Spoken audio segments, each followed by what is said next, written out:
Hi, thanks for tuning in. My name is Miss Alice from LoneStar Flavors.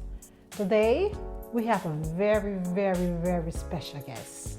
But before we get into the story, let me show you how to cook collard greens, Liberian collard greens. I have my hot pepper, tomatoes. I have my seafood. I'm a seafood girl, already seasoned. I have my fish, already fried. Olive oil, okay? I have measured up 1 cup to use for my collard greens. My cabbage, I'm gonna put in the greens. It just make the collard greens extra tasty. I have my peppers, my onions, extra peppers. If you're from Liberia and you cook greens, you know you have to use this, okay? That's the smoked fish. Knorr, chicken cubes, garlic, mistress dash, right there, my rosemary, and my seasoned salt. I'm going to cut up my cabbage in little bitty pieces and add it in the greens. I'm adding the baking soda in my shot glass for my collard greens. I use 2.5 teaspoons of baking soda, and that's to keep the greens green and for it to be nice and soft when you're eating it. I'll be very gentle because I don't want to burn myself.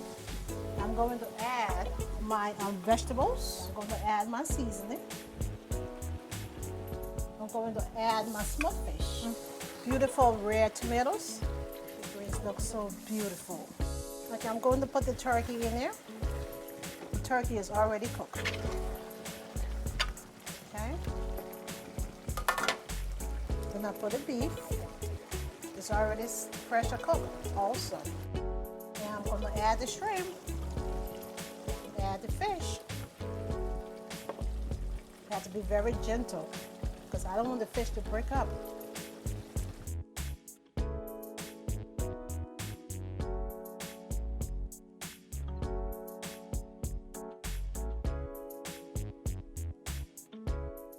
My name is Micaiah. Micaiah. Yes, ma'am. My father was into the Bible very heavy when I came along, and it means he who is like Jah, Jehovah, or God. As a man, however, I've fallen very short of that. Okay. Well, where are you from? Greenmount Avenue, Baltimore, Maryland. 23, I started traveling for work, but before that, it was living in Baltimore. Now, parents, we did vacation as a family, so I've seen other places. Okay. Your story spoke to me. I saw you and your family having family time. I saw you being affectionate to your wife. You know, that made my heart melt. My father was, he was a man's man, but at the same time, he gave me everything I needed. I did lose my father, however, when I was 18. I lost him early. He's never left me, and he gave me a great foundation. I heard you're a filmmaker. You love to tell stories. Yes, ma'am. So tell me what drew you into that passion? What took you there? So since I was a kid, since I was like a little child, I always wanted to be on television. I used to say, when this is back in the early 80s, I'd be like, hey, when I grow up, I'm gonna paint myself white so I can be on TV. And that was the mindset I had because of what was on television in front of me. I said, regardless, I'm getting on TV. I came along right at that time when Michael Jordan started taking off. I was paying attention to basketball heavy. I was an honor roll student, and he filmed a commercial at my elementary school. I was in the 3rd grade, and honor roll students were able to go out and watch the commercial being filmed. Okay. And that was my first experience with set life, with the lights and the cameras and the people and the movements, and I could not believe it. Now let's eat, but we have to talk about your style because you're very stylish. Yes, ma'am. Yes, well, let's eat.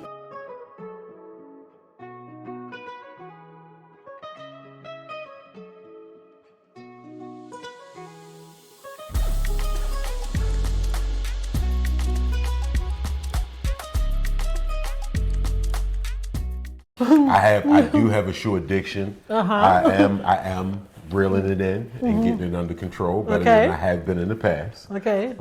But I truly love my shoes. I love my tennis. It's nothing like it. Actually driving trucks at the time for a company, and I heard on the radio about a new film or a new series coming to town. They just wanted local folks to send in.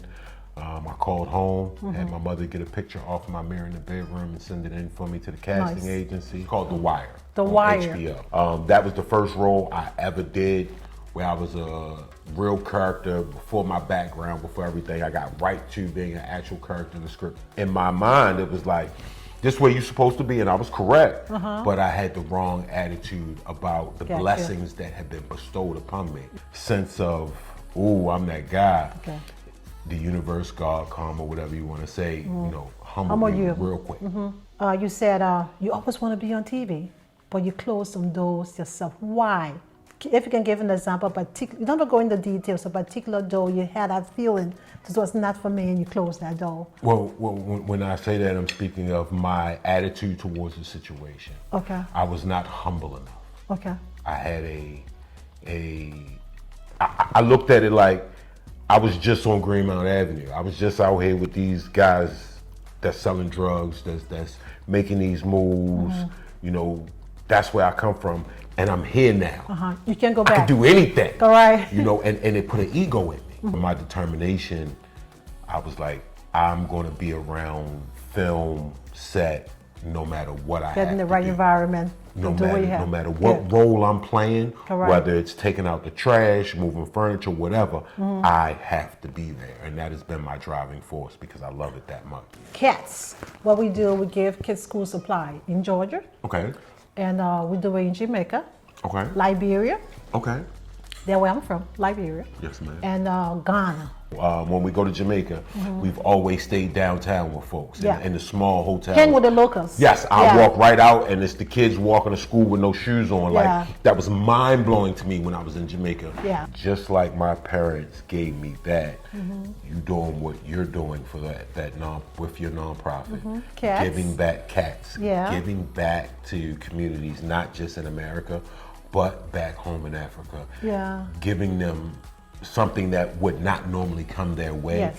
I guarantee you, it's kind of like you are that Michael Jordan to them. Oh, you're Whether kind. you want to realize that or not, what he did for me at a young age with wanting to be on set and falling in love with tennis shoes.